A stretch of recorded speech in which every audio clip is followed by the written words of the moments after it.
తెలంగాణలో phone tapping కేసుకు సంబంధించి మాజీ డీసీపీ రాధాకిషన్ నేరాంగీకార వాంగ్మూలంలో మరిన్ని సంచలన విషయాలు బయటపడ్డాయి. మొయినాబాద్ ఎమ్మెల్యేల కొనుగోలు కేసులో బీజేపీ అగ్రనేత బిఎస్ సంతోష్ను అరెస్ట్ చేసి లిక్కర్ కేసు నుంచి కవితను తప్పించేందుకు పెద్దాయన ప్రయత్నించినట్టుగా రాధాకృష్ణ వెల్లడించారు. బిఎల్ సంతోష్ను అరెస్ట్ చేసేందుకు చేసిన ప్రయత్నాలు ఫెయిల్ కావడంతో తమపై కేసీఆర్ ఆగ్రహం వ్యక్తం చేసినట్టు కూడా ఈ వాంగ్మూలంలో పేర్కొన్నారు. ఇటు బీఆర్ఎస్కు ఇబ్బందిగా మారిన వ్యక్తుల ఫోన్లపై నిఘా పెట్టినట్టుగా రాధాకిషన్ రావు చెప్పారు. కాంగ్రెస్ బీజేపీకి చెందిన కీలక నేతలతో పాటు అసంతృప్తిగా ఉన్న బీఆర్ఎస్ నేతలపైన కూడా తాము నిఘా పెట్టినట్టుగా ఈ వాంగ్మూలంలో తెలిపారు. కాంగ్రెస్ బీజేపీ నేతలకు డబ్బు సహాయం చేసే వారిపైన ఫోకస్ చేశామని, బీఆర్ఎస్ పార్టీని ట్రోలింగ్ చేసిన వారిని ప్రణీత్రావు టార్గెట్ చేసినట్టుగా నేరాంగీకార వాంగ్మూలంలో రాధాకిషన్ చెప్పారు.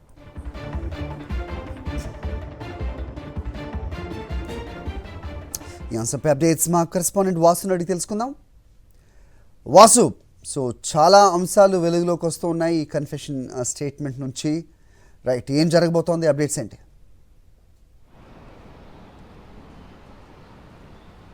హరి, తెలంగాణ రాష్ట్ర వ్యాప్తంగా సంచలనం రేపినటువంటి కేసు ఫోన్ ట్యాపింగ్. ఈ ఫోన్ ట్యాపింగ్ వెనకాల అనేక అంశాలు ముడిపడినటువంటి విషయాలు రాధాకిషన్ రావు టాస్క్ ఫోర్స్ డీసీపీ ఎవరైతే ఉన్నారో అతని కన్ఫెషన్ ఇటీవల కాలంలో కూడా పంజాగుట్ట పోలీసులు అరెస్ట్ చేశారు. అతన్ని వారం రోజుల పాటు కస్టడీకి విచారించారు. ఆ కస్టడీలో ఇచ్చినటువంటి కన్ఫెషన్లో చాలా స్పష్టమైనటువంటి కీలక కొన్ని అంశాలు వెలుగు చూస్తూ ఉన్నాయి. దీంట్లో ప్రధానంగా కూడా ఎన్నికలు బై ఎలక్షన్లో బీజేపీ గెలవకుండా అడ్డుపడేందుకు చేసినటువంటి ప్రయత్నాలతో పాటు ఎవరైతే అధికార పార్టీ గతంలో బీఆర్ఎస్ నుంచి కూడా బీజేపీలోకి వెళ్ళే ఎమ్మెల్యేలపైన కూడా నిఘా పెట్టారు.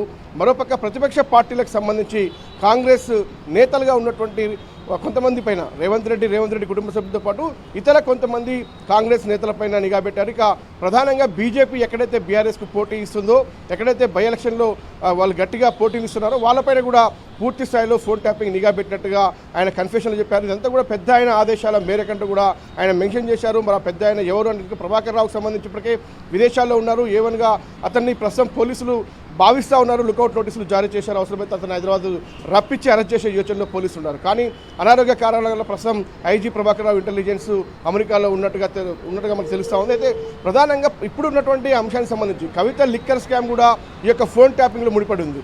ఎవరైతే బీజేపీ నేతలు ఎమ్మెల్యేల కొనుగోలు ప్రయత్నాలు సాగిస్తున్నారో వాళ్ళపైన pilot Rohit Reddy phone tapping చేసి ఆ తర్వాత అతనితో ఎవరో టచ్లో ఉన్నారో వాళ్ళందరినీ మొయినాబాద్ ఫామ్ హౌస్కు రప్పించి అక్కడ వాళ్ళని అరెస్ట్ చేసిన అంశానికి సంబంధించి ఇవన్నీ కూడా ముందస్తుగానే చాలా పకడ్బందీగా ప్లాన్ ప్రకారం ప్రణీత్రావుతో పాటు రాధాకిషన్ రావుతో పాటు ప్రభాకర్ రావు అందరూ కలిసి చేసినటువంటి వ్యవహారం అన్నారు. దీనికి సంబంధించి ఢిల్లీలో అధునాతనమైనటువంటి పరికరాలు సీసీ కెమెరాలతో పాటు వాయిస్ రికార్డర్ కొనుగోలు చేసినట్టుగా చెప్పాడు.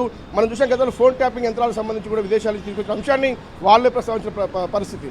ఇవన్నీ చూస్తూ ఉంటే మాత్రం ఫోన్ ట్యాపింగ్ కేసు ఆషామాషిగా లేదనే అంశాన్ని చాలా స్పష్టం. ఎందుకంటే బీజేపీ కీలక నేతలు హైదరాబాద్ తెలంగాణకు సంబంధించినటువంటి ఎవరైతే ఈటల రాజేందర్తో పాటు అరవింద్తో పాటు చాలామంది బండి సంజయ్ లాంటి నేతల ఫోన్ కూడా ట్యాప్ చేశారు. ఇక కాంగ్రెస్ పార్టీలో చూస్తే అంతకంటే ఎక్కువ మంది ఫోన్లు కూడా ట్యాప్ చేసిన నేపథ్యం కనిపిస్తూ ఉంది.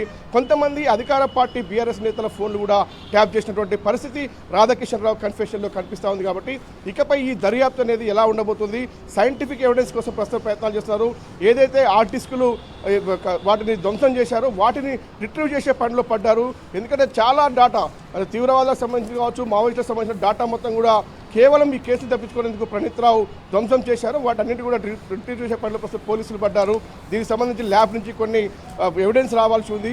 అవన్నీ వచ్చిన తర్వాత తదుపరి విచారణకు అయితే రంగం సిద్ధమైంది. ప్రస్తుతం Banjara hills, Jubilee hills police స్టేషన్లో ప్రత్యేక టీములుగా ఏర్పాటు చేసి ఇప్పటికీ ఫోన్ ట్యాపింగ్ కేసులో దర్యాప్తు అయితే క్షుణ్ణంగా కొనసాగుతుంది. త్వరలోనే దీంట్లో ఒక కీలక మలుపు కూడా జరిగే అవకాశం ఉంది. ఈ నేపథ్యంలో ప్రస్తుతం ఎవరైతే రాధాకిషన్ రావు కన్ఫెషన్ స్టేట్మెంటు వెలుగులోకి రావడం, ఆయన చెప్పినటువంటి పేర్లతో పాటు కీలక అంశాలు ఫోన్ ట్యాపింగ్తో ముడిపడినటువంటి పలు అంశాలన్నీ కూడా వెలుగు చూడడం మాత్రం ప్రస్తుతం తెలంగాణలో సంచలనంగా మారింది. రైట్ వాసు.